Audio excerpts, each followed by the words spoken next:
Latest updates ఎప్పటికప్పుడు పొందడానికి big TV WhatsApp channel follow అవ్వండి. లింక్ డిస్క్రిప్షన్ లో ఉంది. గత 10 ఏళ్లు ఉమ్మడి కరీంనగర్ జిల్లాలో నిర్లక్ష్యానికి గురైన ప్రాజెక్టులు పూర్తి చేయడమే లక్ష్యంగా రేవంత్ సర్కార్ అడుగులు వేస్తుంది. నేషనల్ హైవేస్ పెండింగ్ పనులు పూర్తి, గిరిజన తాండాలకు 3 ఫేజ్ కరెంట్, ఇందిరా శక్తి పథకాన్ని ఆచరణలోకి తీసుకురావడం, ఫార్మా కంపెనీలతో భారీ ఒప్పందాలు, ఏరోస్పేస్ కొత్త పెట్టుబడులు ఇవన్నీ ఈ వారం ప్రభుత్వానికి బూస్టప్ గా మారాయి.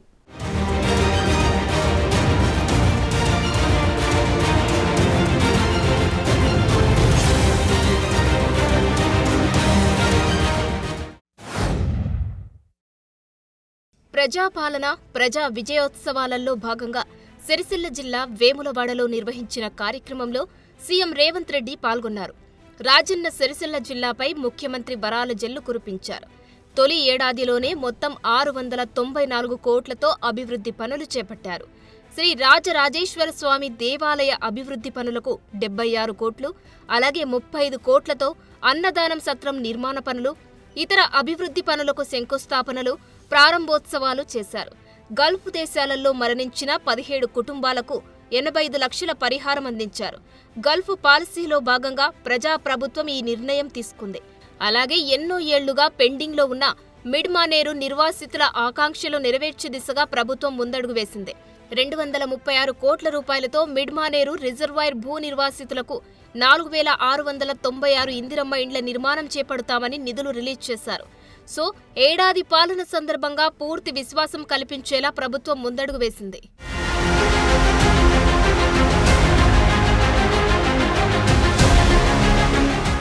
గిరిజన తండాల అభివృద్ధి లక్ష్యంగా ప్రభుత్వం ముందడుగు వేసింది. ఆ గ్రామాలకు 3 ఫేజ్ కరెంట్ కావాలన్న డిమాండ్ ఎప్పటి నుంచో ఉంది. అయితే ఆ డిమాండ్ను ఫుల్ఫిల్ చేసేందుకు ప్రజాప్రభుత్వం డిసైడ్ అయింది. 3 నెలల తర్వాత దీన్ని అమలులోకి తీసుకొచ్చేలా కార్యాచరణ రెడీ చేసింది. ఈ నెల 20న ఎస్సీ, ఎస్టీ అభివృద్ధి నిధులపై, అలాగే 32 శాఖల పనితీరుపై ప్రభుత్వం సుదీర్ఘ సమీక్షా సమావేశం నిర్వహించింది. ఎస్సీ, ఎస్టీ సబ్ప్లాన్ చట్టం అమలును సీరియస్గా తీసుకోవాలని ఆఫీసర్లను ఆదేశించింది. తక్కువ ఖర్చు చేస్తున్న విభాగాల్లో కొత్త పనులను మంజూరు చేయడం, ఎస్సీ, ఎస్టీ అభివృద్ధి నిధుల వ్యయంపై అన్ని శాఖలు 30 రోజుల్లో నివేదిక ఇవ్వాలన్నారు. దీంతో ఎస్సీ, ఎస్టీల ప్రత్యేక అభివృద్ధి నిధులను సకాలంలో ఖర్చు చేసేలా కృతనిశ్చయంతో ప్రభుత్వం ఉంది.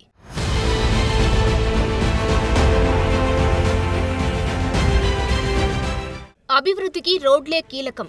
అలాంటి రోడ్లు ఎంత త్వరగా పూర్తయితే అంత బెనిఫిట్. అందుకే తెలంగాణ ప్రభుత్వం రాష్ట్రం మీదుగా వెళుతున్న నేషనల్ హైవేస్ పెండింగ్ పనులపై ఫోకస్ పెంచింది.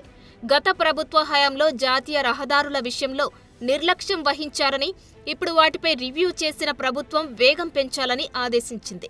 ఎన్ని ఇబ్బందులు ఉన్నా నేషనల్ హైవేస్ నిర్మాణాలను ఆపొద్దని సూచించింది. భూసేకరణ, అటవీ అనుమతుల విషయంలో సీరియస్గా పనిచేయాలన్నారు. విజయవాడ నాగపూర్ NH 163, హైదరాబాద్ డిండి NH 765, ఖమ్మం దేవరపల్లి NH 365 పై మంత్రి కోమటిరెడ్డి వెంకటరెడ్డి సమీక్షించారు. 2025 మే లేదా జూన్ కల్లా పనులను పూర్తి చేసి ప్రజలను అందుబాటులోకి తీసుకొచ్చేందుకు సిద్ధమైంది.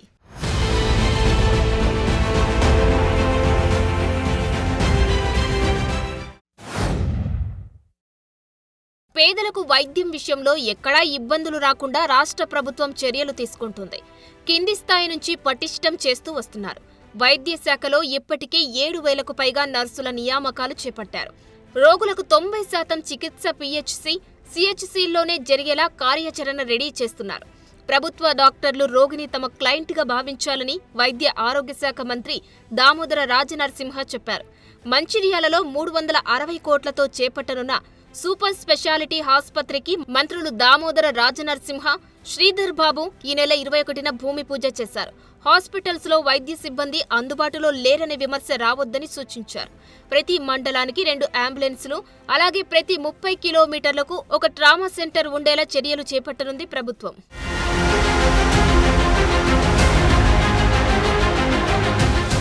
మహిళల సాధికారత కోసం తెలంగాణ ప్రభుత్వం ఇందిరా మహిళా శక్తి పథకాన్ని ఇప్పటికే ప్రకటించింది. అది మాటల్లో కాకుండా చేతల్లోనూ చూపిస్తోంది. మహిళలను కోటీశ్వర్లను చేయాలనే లక్ష్యంతో రేవంత్ రెడ్డి సర్కార్ ఈ పథకం తీసుకొచ్చింది. తాజాగా ఈ స్కీమ్పై CS 21న రివ్యూ చేశారు. మహిళా సంఘాల ద్వారా మొత్తం 600 బస్సులను కొనుగోలు చేయబోతున్నారు. తొలి విడతలో 150 బస్సులను వెంటనే కొనబోతున్నారు. వీటిని మహిళా సంఘాల ద్వారా ఆర్టీసీకి అద్దెకు ఇవ్వనున్నారు. అలాగే మహిళా సంఘాల ద్వారా 4000 మెగావాట్ల సామర్థ్యం గల సోలార్ పవర్ ప్లాంట్లను ఏర్పాటు చేయబోతున్నారు. మొదటి దశలో 1000 మెగావాట్ల సోలార్ ప్లాంట్ల ఏర్పాటుకు చర్యలు తీసుకుంటున్నారు.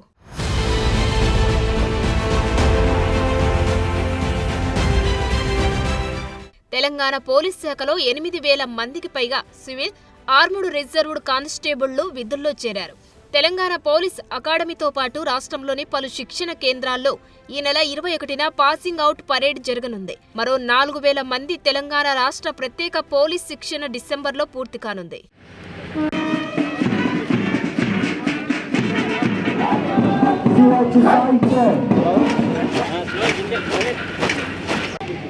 పెట్టుబడుల విషయంలో తెలంగాణ ప్రభుత్వం స్పీడ్ పెంచుతుంది. ప్రపంచ ప్రఖ్యాత విమాన తయారీ సంస్థలకు కీలక పరికరాలను సరఫరా చేస్తున్న రఘువంశీ ఏరోస్పేస్ 300 కోట్ల రూపాయలతో భారీ విస్తరణ ప్రణాళిక రెడీ చేసింది. ఈ నెల 21న శంషాబాద్ ఏరోస్పేస్ పార్కులో కొత్త ఫ్యాక్టరీ నిర్మాణానికి మంత్రి శ్రీధర్ బాబు శంకుస్థాపన చేశారు. ఈ విస్తరణ జరిగితే రానున్న 3 ఏళ్లలో 1200 మందికి ఉద్యోగ అవకాశాలు రానున్నాయి.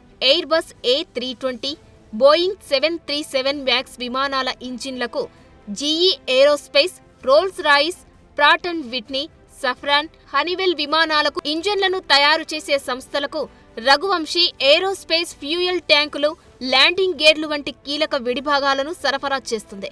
ప్రస్తుతం ఈ పరిశ్రమ చేతిలో 2000 కోట్ల ఆర్డర్లు ఉన్నాయి.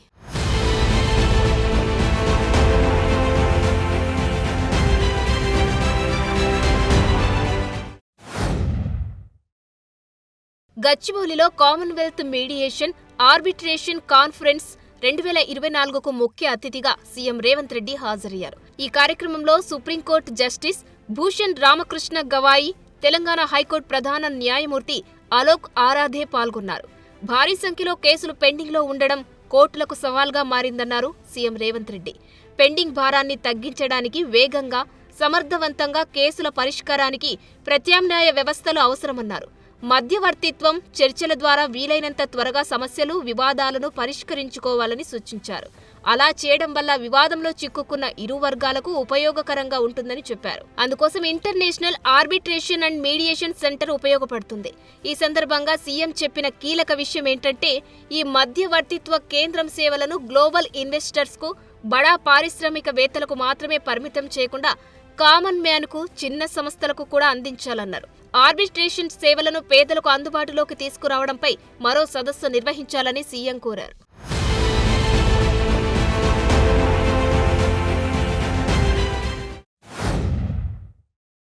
విద్యారంగాన్ని బలోపేతం చేసేందుకు కృత నిశ్చయంతో ఉన్న తెలంగాణ ప్రభుత్వం విద్యారంగానికి బడ్జెట్లో నిధులు కేటాయించింది. ఈ క్రమంలోనే ఇప్పటికే ప్రకటించిన వాటికి తోడుగా మరో 26 నియోజకవర్గాల్లో ఇంటిగ్రేటెడ్ రెసిడెన్షియల్ స్కూళ్లకు ప్రభుత్వం అనుమతిచ్చింది. ఇంటిగ్రేటెడ్ స్కూళ్లను రేవంత్ ప్రభుత్వం ప్రతిష్టాత్మకంగా తీసుకుంది. అందులో భాగంగానే బోధన్, పెద్దపల్లి, డోర్నకల్, సత్తుపల్లి, వైరా, కోదాడ, కొత్తగూడెం, నకరేకల్, నాగార్జునసాగర్, తాండూరు, మక్తల్, రామగుండం, నారాయణపేట, జుక్కల్, చొప్పదండి, కల్వకుర్తి, నిజామాబాద్ రూరల్, వనపర్తి, చేవెళ్ల, జగిత్యాల, వికారాబాద్, గద్వాల్, ధర్మపురి, మెదక్, మేడ్చల్, ఆర్మూర్లో ఈ ఇంటిగ్రేటెడ్ రెసిడెన్షియల్ స్కూళ్లు రాబోతున్నాయి.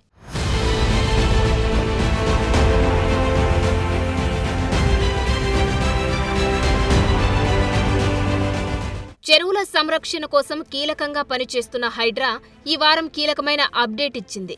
ఎఫ్టీఎల్లో ఇండ్లు ఉన్నప్పటికీ వాటికి పర్మిషన్లు ఉంటే ఆ ఇళ్లను కూల్చువోమని హైడ్రా కమిషనర్ రంగనాథ్ అన్నారు. రిటైర్డ్ ఇంజనీర్లు, ప్రొఫెసర్లు, వాతావరణ నిపుణులు, అన్ని శాఖల మేధావులతో మీటింగ్ పెట్టామని, ఎఫ్టీఎల్ పరిధిని ఎలా నిర్ధారణ చేయాలి, చెరువుల సమస్యలు వంటి అంశాలపై చర్చించామని అన్నారు. ఇక నుంచి ఎఫ్టీఎల్లో నిర్మాణాలు రాకుండా చూసుకోబోతుంది. బెంగళూరులో చెరువుల పరిరక్షణపై ఇప్పటికే స్టడీ చేసి వచ్చారు. ప్రకృతి విపత్తుల నుంచి హైదరాబాద్ ప్రజలను అప్రమత్తం చేసేందుకు వాతావరణ శాఖతో కలిసి పనిచేయబోతుంది Hydraa.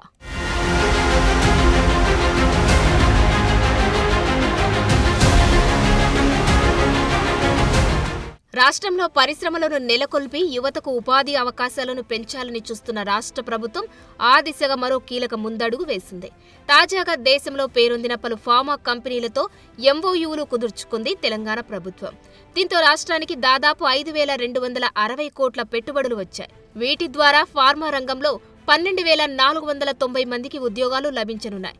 MSN group, Laurus labs, Gland pharma, doctor Reddy's laboratories, Aurobindo pharma, Hetero labs కంపెనీల ప్రతినిధులు ఈ నెల 22న సచివాలయంలో సీఎం రేవంత్ రెడ్డి, పరిశ్రమల శాఖ మంత్రి శ్రీధర్ బాబుతో సంప్రదింపులు జరిపి ఎంఓయూ కుదుర్చుకున్నారు. కంపెనీల కార్యకలాపాల విస్తరణతో పాటు గ్రీన్ ఫార్మా కంపెనీలను నెలకొల్పేందుకు ఈ అవగాహన ఒప్పందాలు కుదిరాయి.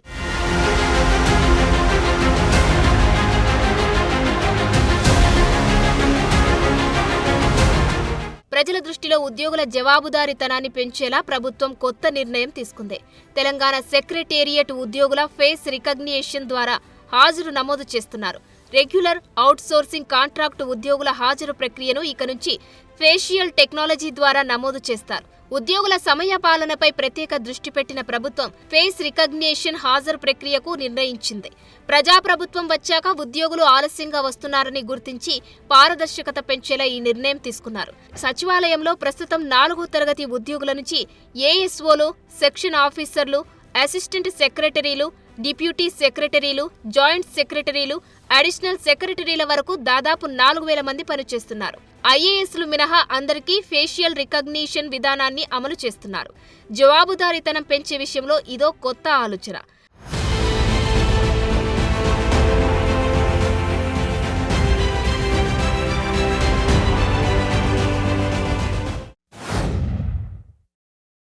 ప్రభుత్వం చేపట్టిన సమగ్ర ఇంటింటి సర్వే రాష్ట్రంలో ముమ్మరంగా కొనసాగుతుంది.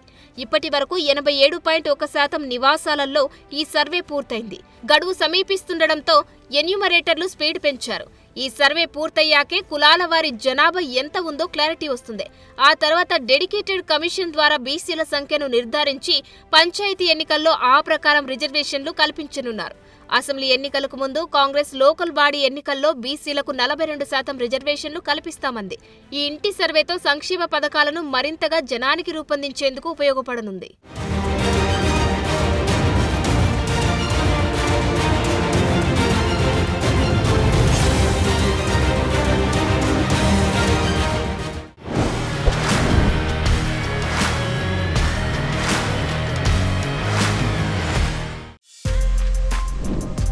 For more videos like this, subscribe Big TV channel.